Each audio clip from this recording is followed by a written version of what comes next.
हर खबर पर होगी आपकी पकड़।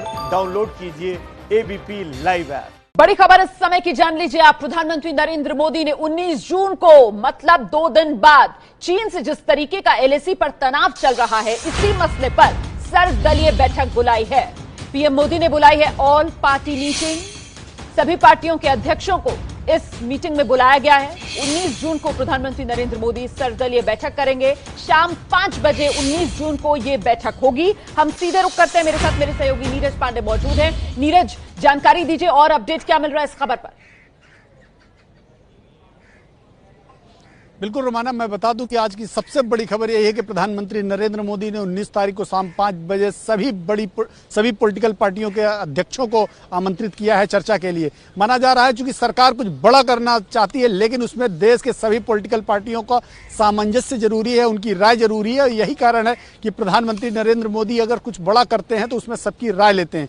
तो राय लेने के लिए 19 तारीख को 5 बजे ये बैठक बुलाई गई है। चूंकि घटना के बाद से कई पॉलिटिकल पार्टियों ने भी सवाल खड़े करना शुरू कर दिया था। कई पॉलिटिकल पार्टियों ने डिमांड की थी कि सर्वदलीय बैठक बुलाई जाए, इस मुद्दे पर बातचीत की जाए। तो उसी के लिए पीएमओ का आज अभी थोड़ी देर पहले ही 2 मिनट पहले ही एक ट्वीट आया और ट्वीट में यह जानकारी दी गई कि प्रधानमंत्री नरेंद्र मोदी ने सर्वदलीय बैठक बुलाई है 19 तारीख को 5 बजे और सभी पार्टियों के अध्यक्षों से वो राय मशवरा करेंगे कि इस मुद्दे पर क्या किया जाए, क्या पहल किया जाए। यह सरकार जो बैठक क्या वीडियो कॉन्फ्रेंसिंग के जरिए होगी? नीरज पांडे होगी उसमें सभी। नीरज पांडे, क्या ये सर्वदलीय बैठक वीडियो कॉन्फ्रेंसिंग के जरिए होगी? ये जानकारी देखिए, अभी तक ये जानकारी नहीं आई है कि वीडियो कॉन्फ्रेंसिंग के जरिए होगी, लेकिन जिस तरह के हालात है उसमें वीडियो कॉन्फ्रेंसिंग ही मुफीद रहेगी।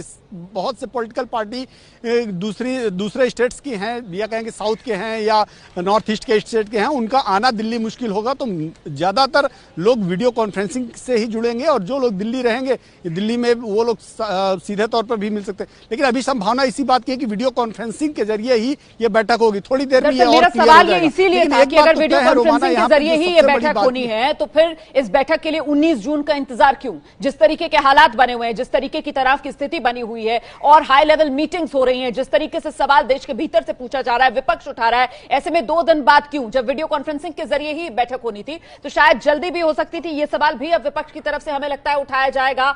हालांकि देखिए, सीमा पर संघर्ष के बाद भी चीन जो है वो गीदड़ भभकी देने से बाज नहीं आ रहा। एक बार फिर चीन ने गलवान घाटी में खूनी झड़प के लिए भारत को जिम्मेदार ठहराया।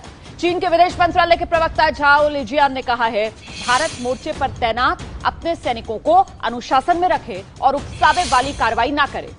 चीन ने एक और झूठ बोलते हुए यह भी कहा कि गलवान घाटी पर हमेशा से उसका कब्जा रहा है।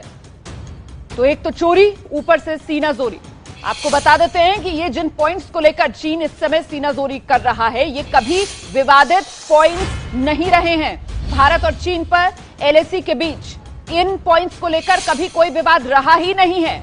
ये हमेशा भारत का हिस्सा रहा है, इस पर कभी किसी तरीके का विवाद नहीं रहा है। लेकिन अब ये चीन की सीनाजोरी देखिए आप किस तरीके से। अभी मैंने आपको चीन के विदेश मंत्री को भी सुनाया था जो प्रेस कॉन्फ्रेंस कर रहे थे और इस प्रेस कॉन्फ्रेंस में उनकी तरफ से भी कहा गया कि ये पूरी जो झड़प हुई है वो दरअसल एलएसी पर, चीन की जमीन पर हुई है। इस तरीके का झूठ जो चीन की तरफ से बोला जा रहा है और इस बीच ये तनाव जो बढ़ रहा है, प्रधानमंत्री नरेंद्र मोदी ने अब ऑल पार्टी मीटिंग बुलाई है, सर्वदलीय बैठक बुलाई गई है। 19 जून को पीएम मोदी करेंगे सर्वदलीय बैठक। और अपडेट्स के साथ विकास भदौरिया हमारे साथ जुड़ गए। विकास जी, देखिए, बैठक इसलिए बुलाई गई है क्योंकि भारत सरकार ने बड़ी प्लानिंग की हुई है। भारत सरकार की बड़ी योजना है चीन को लद्दाख की सीमा पर जो तनाव चल रहा है उसको लेकर, और इसलिए भारत सरकार सभी दलों को भरोसे में लेना चाहती है।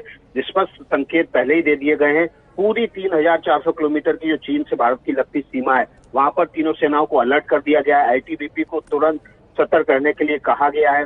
भारत की जो सैन्य स्तर पर बातचीत चल रही थी वो फिलहाल रुकी हुई है। संकेत साफ है कि भारत सरकार इस बार झुकने नहीं जा रही है। 1 इंच भी अपने स्टैंड से, अपने रुख से पीछे नहीं हटेगी। और इससे पहले कोई बड़ी योजना का क्रियान्वयन शुरू हो, प्रधानमंत्री नरेंद्र मोदी सभी दलों को भरोसे में लेना चाहते हैं। ये बहुत बड़ी खबर है जो इस समय विकास भदौरिया दे रहे हैं एबीपी न्यूज पर। यह सबसे बड़ी खबर आप जान लीजिए इस समय की। भारत सरकार ने मन बना लिया है, मोदी सरकार ने मन बना लिया है चीन को करारा जवाब देने का, और उसी के लिए विपक्ष को साथ लेने के चलते, देश को भरोसे में लेने के लिए 19 जून को यह सर्वदलीय बैठक जो मोदी सरकार की तरफ से बुलाई गई है